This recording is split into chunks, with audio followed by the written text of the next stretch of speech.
제1부 조직신학 서론 1. 신학의 기초 1.1 기독교 강요에 나타난 신학의 목적. 자카리아스 우르시누스는 그의 책 하이델베르크 요리문답 해설에서 신학을 가르치고 공부하는 방법으로 세 가지를 제시하고 있다. 첫째 방법은 요리문답을 통하여 기독교 교리를 배우는 것이다. 이 방법은 사람들이 글을 읽지도 쓰지도 못하는 당시 환경에서 문답형으로 만들어진 요리문답을 가지고 사람들에게 질문하고 대답하게 함으로써 성경과 신학을 공부하도록 하였다. 둘째 방법은 신학교와 같은 신학교육기관을 통하여 신학을 공부하는 것으로 서론적으로 일반교양 학문을 배우고 어학을 습득하도록 훈련하고 다음으로 어려운 신학 주제를 강의하고 그러한 주제들을 토론하는 방법으로 신학을 공부하여 성경을 읽도록 하였다. 기독교 강요는 이러한 방법으로 신학을 체계적으로 공부하는 데 필요한 신학 총론과 같은 교재였다. 셋째 방법은 성경을 바로 읽도록 하는 방법이다.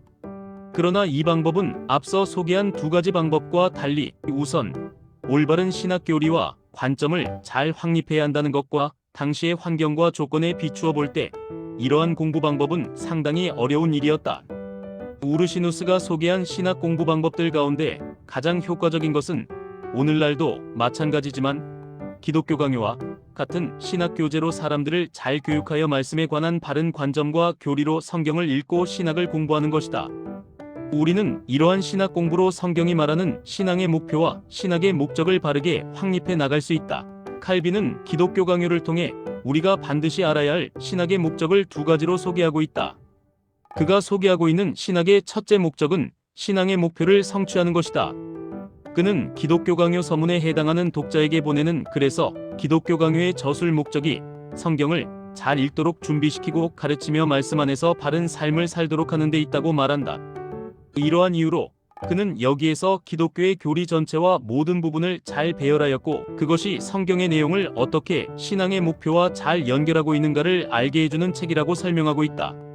이것은 신학의 목적이 성경을 잘 읽도록 할 뿐만 아니라 기독교의 전반적인 내용을 빠짐없이 가르쳐 신앙의 목표를 잘 이룰 수 있도록 하는 것을 의미한다. 신앙의 목표는 성경에 기록된 하나님의 구속 경륜의 완성이다. 따라서 신학은 하나님의 구속 역사를 따라 구속 경륜의 완성을 위하여 구원과 영생을 얻도록 돕는 학문이 되어야 한다. 둘째 신학의 목적은 참된 경건과 변증을 위한 것이다. 칼빈은 기독교 강요의 저술 목적을 프란시스 1세에게 드리는 헌사에서 참된 경건을 가르치고 기독교의 교리를 변호하기 위한 것이라고 말하고 있다. 따라서 정통신학을 공부하는 것은 단지 성경을 알기 위한 목적뿐만 아니라 잘못된 신학을 바르게 하고 적극적으로 기독교의 교리를 변증하는 데 있다. 또한 신학의 목적은 성경의 체계적인 연구를 통하여 참된 경건에 이르도록 하는 데 있다. 그래서 칼빈에게 신학은 경건의 학문과 같다. 곧 그에게 신학은 경건과 동의어이다. 1.2 기독교 강요에 나타난 신학의 정체성. 성경의 목적은 주 예수 그리스도를 믿고 구원과 생명을 얻게 하는 데 있다. 이것이 신학하는 목적이며 우리의 신앙 목표이기도 하다.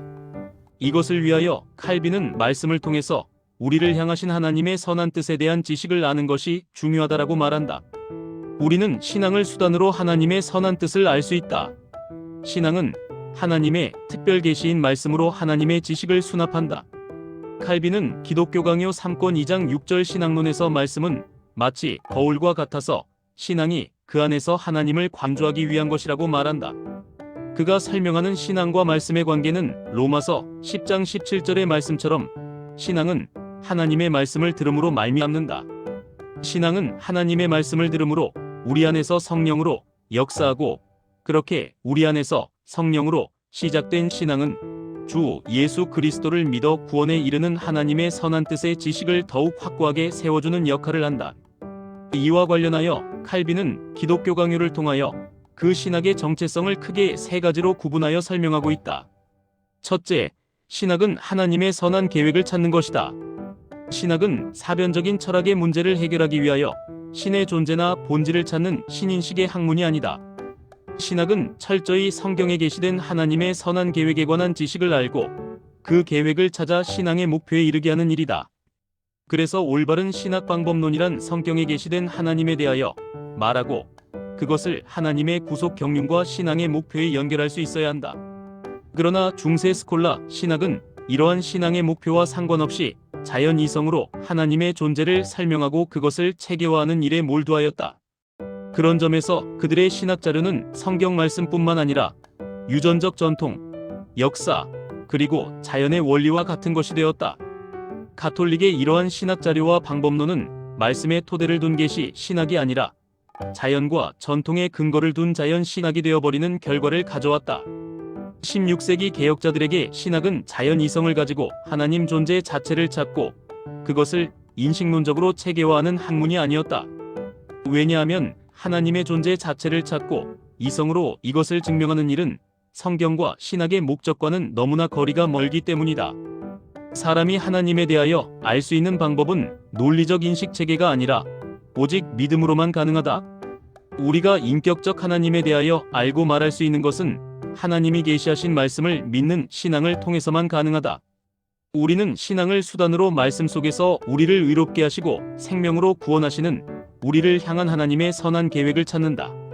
둘째, 신학은 하나님이 우리에 대하여 어떤 분인가를 아는 학문이다.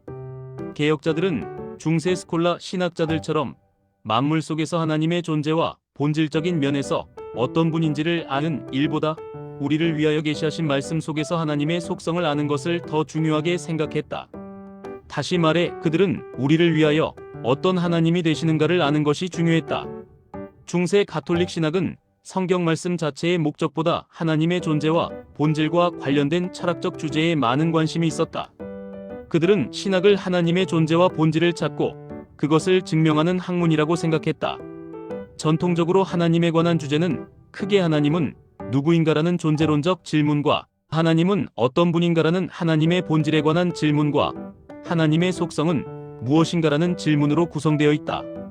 이러한 신학 주제와 관련하여 중세 가톨릭 신학이 신학의 대상을 하나님의 존재와 본질을 찾는 신인식의 학문이었다면 16세기 개혁자들은 하나님의 존재와 본질을 찾는 문제보다 말씀 속에서 우리를 위하여 계시된 하나님의 속성들과 죄인인 인간에 대하여 아는 것을 더욱 중요하게 생각했다.